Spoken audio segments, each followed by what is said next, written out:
미디어 협동조합 국민TV 개국기념 특강 신춘 2014 대한민국을 말하다. 미디어 협동조합 국민카페 온에어가 국민TV 개국을 맞아 주간 특강을 마련합니다.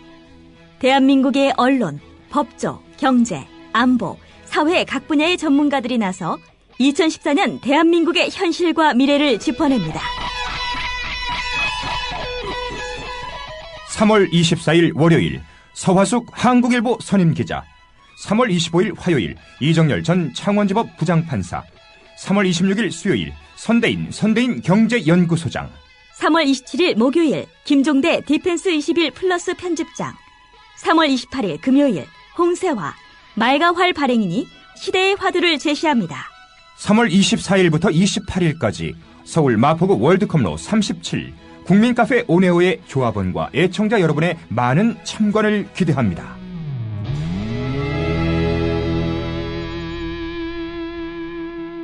(3월 27일) 목요일까지는 저녁 7시 반, (3월 28일) 금요일 홍세화 발행인 강연만 오후 5시에 시작됩니다.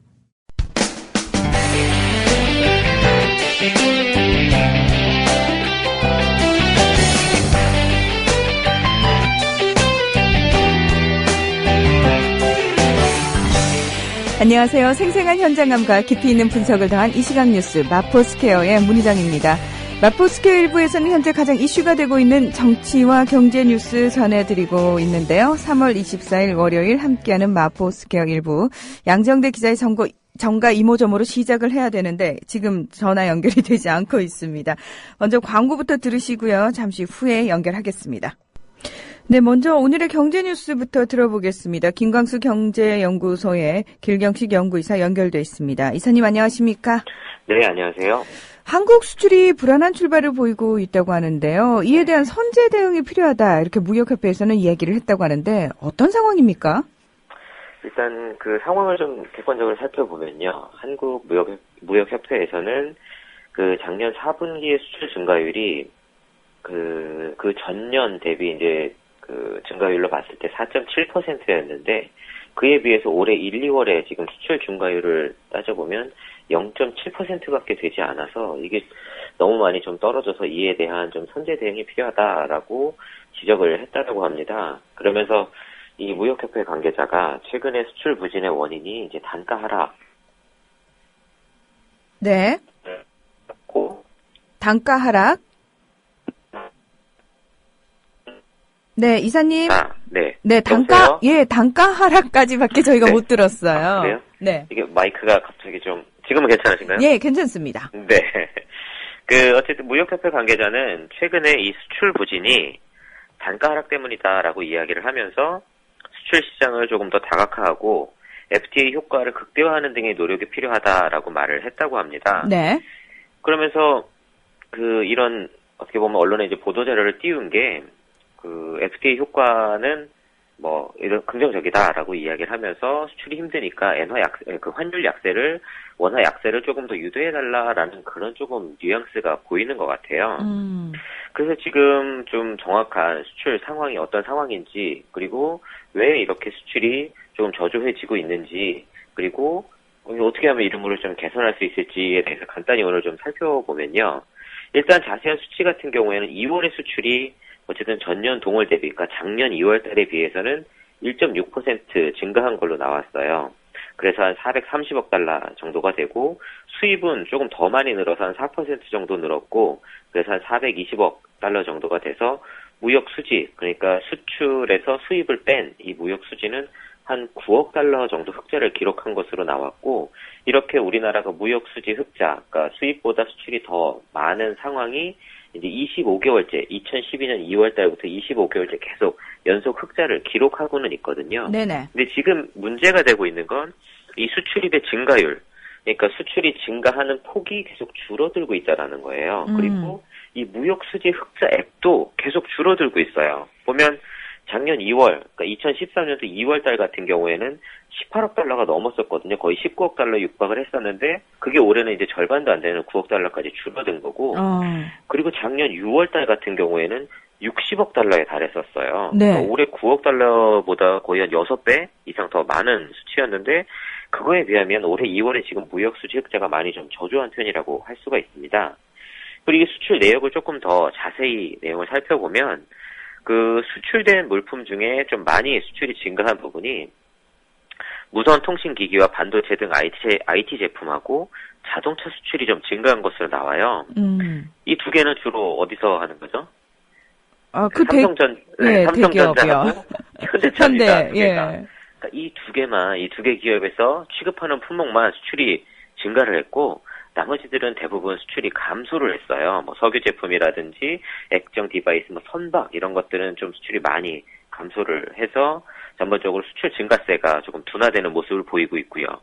지역별로는 보면 EU나 아세안 쪽으로는 수출이 좀 많이 증가를 했는데 중국이나 미국, 일본에 대한 수출이 조금 부진한 것으로 나오고 있어요. 네. 그다음에 수입 같은 경우에는 원자재, 그러니까 뭐 그 상품을 만들고 하는 이런 원자재 수입은 많이 좀 감소를 했는데 자본재나 소비재 수입이 조금 많이 증가한 것으로 나타나고 있어요.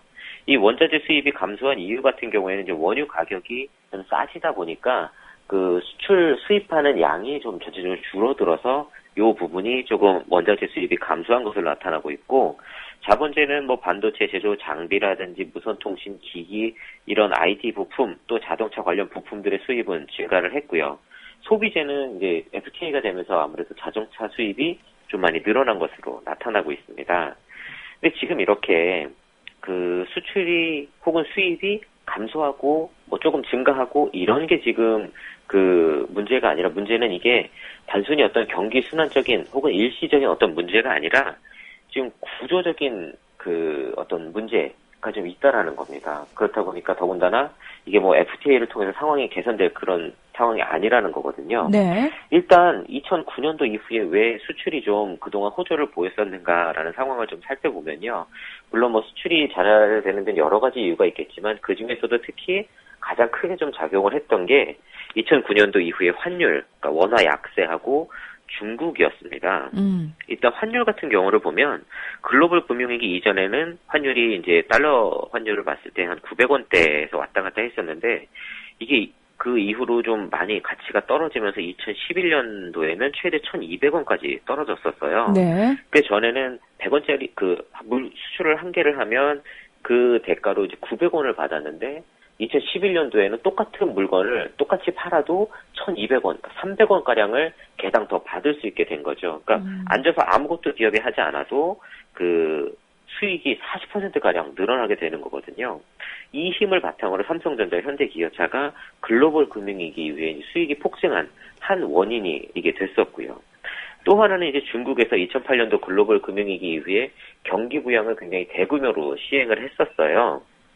그래서 2009년도에 중국에서 이제 4조 위안 가량의 경기 부양책을 실시를 하면서 이 돈들이 이제 중국의 뭐 철강 사업이라든지 선박 사업이라든지 뭐 부동산 투자 사업이라든지 여러 분야의 대규모 투자를 이어졌고 여기에 이제 필요한 물품들, 자본재, 부품 이런 것들을 한국에서 엄청나게 많이 수출을 했거든요. 네. 그런데 이렇게 한국이 수출의 호조를 보이던 게 2012년도 이제 들어서부터는 한국이 이제 수출을 계속 많이 하면서 달러가 한국으로 많이 들어오다 보니까 그동안 계속 유지가 되어 오던 원화 약세가 조금씩 이제 강세로 돌아서기 시작해요. 그러니까 한국 돈의 가치가 조금씩 올라가기 시작하면서 그동안 수출을 조금 수출에 도움을 줘오던 원화 약세 이 한 부분이 조금씩 약해지기 시작합니다.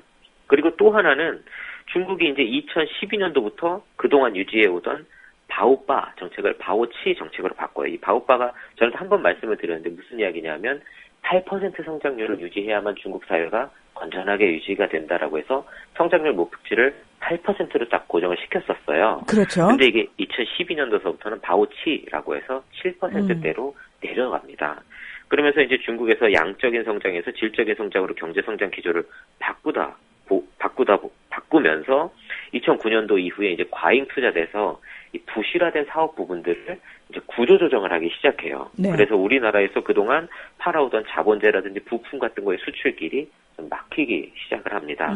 이렇게 2009년도 이후에 우리나라의 수출을 이렇게 그 크게 지지를 해오던 두 개의 기둥이 같이 이제 좀 약해지기 시작을 해요. 흔들리기 시작을 해요. 그러면서 한국의 기업들이 수출이 이제 조금씩 줄어들기 시작하고, 거기에다가 이제 한국 기업들이 2007년도서부터 이제 공격적인 해외 직접 투자를 계속 실시를 해왔었습니다. 네. 2008년도에는 최대 이제 40조 원 이상 해외 직접 투자를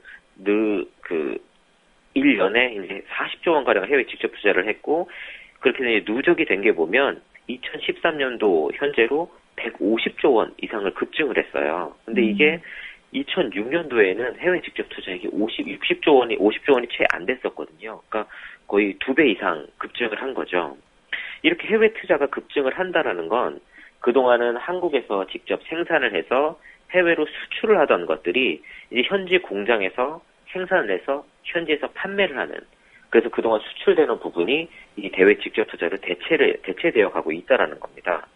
그래서 지금 대외 직접 투자 수입이 2009년도서부터 거의 수직 상승을 하고 있어요. 그러니까 2007년도서부터 해외에 공장을 짓고 사람들 모으고 이렇게 해서 그 수익이 이제 2009년도서부터 본격적으로 발생하기 시작하는 거거든요. 네. 그래서 2009년도에 20억 달러가 채 안 되던 게 2012년도에는 50억 달러 이상으로 2.5배 이상 폭증을 하게 됩니다.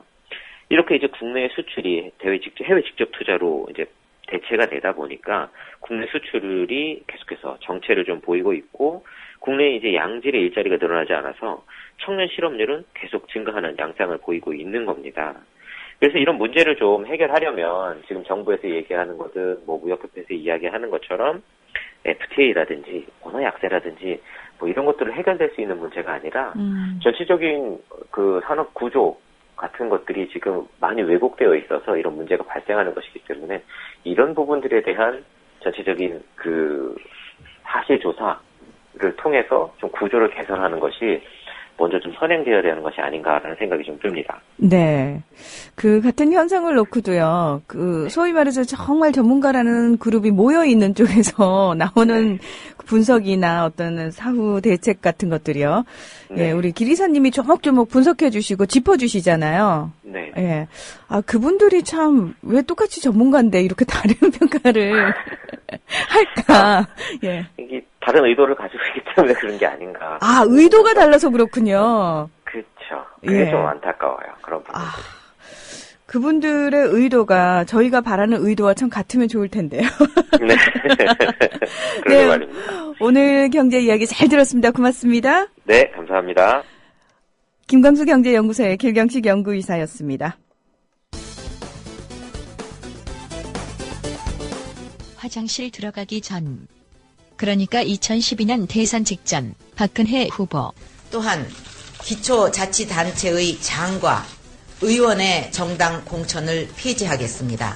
박근혜 후보는 대통령에 당선됐지만 기초선거 정당 공천 폐지 약속은 무참하게 뒤집어지는데, 새누리당이 기초공천 폐지를 백지화하고 기초공천 폐지 공약은 못 지켜집니다만은 그래도 그 근본 취지는 살리는 노력을 했다 하는 평가를 받을 수 있도록. 이런 가운데 민주당 김한길, 새정치연합 안철수 두 당대표, 기초선거 정당 공천 폐지 약속을 지킨다는 점을 고리로 신당 창당을 선언하고, 김한길 대표와 안철수 중앙운영위원장은 이번 지방선거에서 국민께 약속한 대로 기초선거 정당 공천을 하지 않기로 결정했습니다. 정부와 여당은 대선 때의 거짓말에 대한 반성과 사과를 하지 않고 오만과 독선으로 가득 차 지방선거를 앞두고 또다시 국민을 기만하고 있습니다. 정치의 근본인 약속과 신뢰를 지키기 위해 이번 지방선거에서 기초단체장과 기초의원에 대한 정당 공천을 하지 않기로 결정했습니다. 그러나 새누리당은 공천에서 기호 1번을 얻고 야권 통합신당은 기호는커녕 후보 난입, 또 선거 패배를 염려해야 할 처지. 공천제를 유지하는 것이 책임 정치를 위해서 필요하다. 우리 당론 투표 과정에서 반대 의사를 분명히 했고, 박지원 전 원내대표는 당의 공식 후보를 알릴 수 있는 기초공천을 폐지하면 선거에도 지고 조직도 무너질 것이라고 경고했습니다. 통합은 승리를 위해서 있고 선거에 승리를 해야 새 정치를 할 수 있습니다.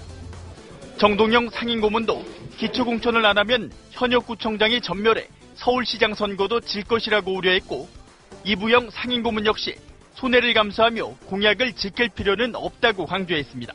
야권 통합신당 후보로 출마하려던 후보들. 이런 고육지책. 안철수 의원이 통합야당 창당 배경을 설명하는 모임이 끝나자마자 안 의원에게 사람들이 몰립니다. 대부분 야권의 기초선거 후보자들로 안 의원과 사진을 찍기 위해서입니다. 감사합니다. 사진으로 이제 게시물을 만들거나 이렇게 해서 그런 걸 홍보할 수 있는 자료로 만들려고도 할 겁니다. 공천을 받을 수 없는 야권 후보자들은 어떻게든 자신이 적통임을 알리기 위해 갖가지 방법을 동원하고 있습니다.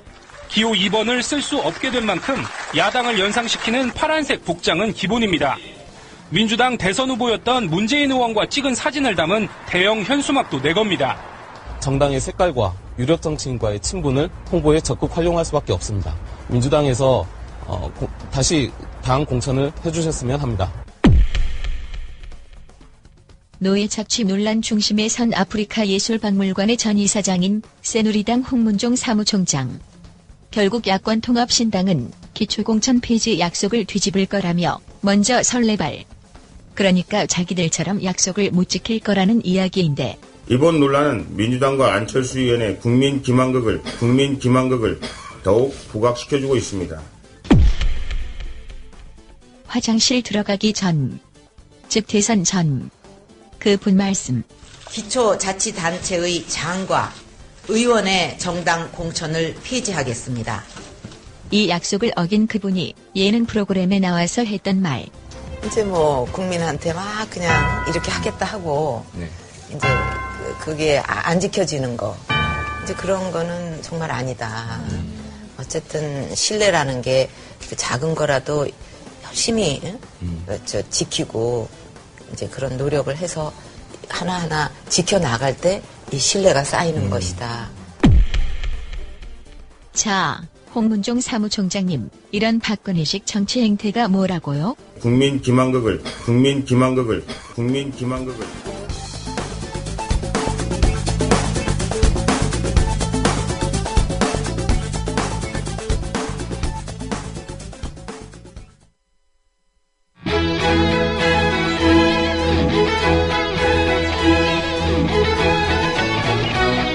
미디어 협동조합 국민TV 개국기념 특강 신춘 2014 대한민국을 말하다. 미디어 협동조합 국민카페 온에어가 국민TV 개국을 맞아 주간 특강을 마련합니다. 대한민국의 언론, 법조, 경제, 안보, 사회 각 분야의 전문가들이 나서 2014년 대한민국의 현실과 미래를 짚어냅니다. 3월 24일 월요일 서화숙 한국일보 선임기자, 3월 25일 화요일 이정열 전 창원지법 부장판사, 3월 26일 수요일 선대인 경제연구소장, 3월 27일 목요일 김종대 디펜스 21 플러스 편집장, 3월 28일 금요일 홍세화 말과 활 발행인이 시대의 화두를 제시합니다. 3월 24일부터 28일까지 서울 마포구 월드컵로 37 국민카페 온에어의 조합원과 애청자 여러분의 많은 참관을 기대합니다.